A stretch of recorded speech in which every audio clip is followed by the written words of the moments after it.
স্ক্রিনে অলরেডি একটা আমাদের জান্নাতি হুজুরের ছবি দেখতেছেন। তিনি মাদ্রাসার ছোট্ট ছোট্ট বাচ্চাদেরকে তিনি বলাৎকার করছেন।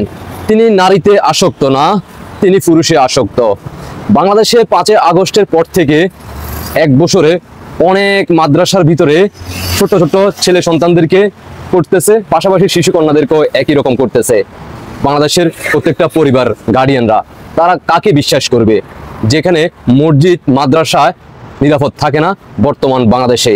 আর তারাই বিগত 16 বছর ভালো ছিল না, আর তারাই বিগত 16 বছর একের পর এক নাস্তিক বলে যাচ্ছে জয় বাংলা আওয়ামী লীগ যারা করে, আর তারা সরাসরি জান্নাতে চলে যাচ্ছে।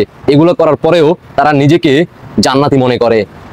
দাড়ি এবং টুপি রেখে ইসলামকে ব্যবহার করে তারা একের পর এক করে যাচ্ছে অসামাজিক কাজকর্ম, অথচ তারা বুক ফিতিয়ে দাঁড়িয়ে বলে আমরা জান্নাতি। তারা আবার সমাজের মুখ দেখিয়ে তারা ঘুরে বেড়ায়। এই হচ্ছে আমাদের ইসলামী শাসন ব্যবস্থার সেই সকল লোকেরা, যারা মানুষের সামনে রূপ থাকে একরকম, আর তাদের মুখোশের আড়ালে থাকে রূপ অন্যরকম। তাদের দৃষ্টি কতটুকু ভিন্ন স্তর হতে পারে, নিজেকে একবার প্রশ্ন করেন। ধন্যবাদ জানাই সবাইকে। দেশবাসীকে দেখার সুযোগ করে দিবেন। আপনাদের ব্যক্তিগত মতামত অবশ্যই কমেন্টে জানিয়ে যাবেন। আল্লাহ হাফেজ।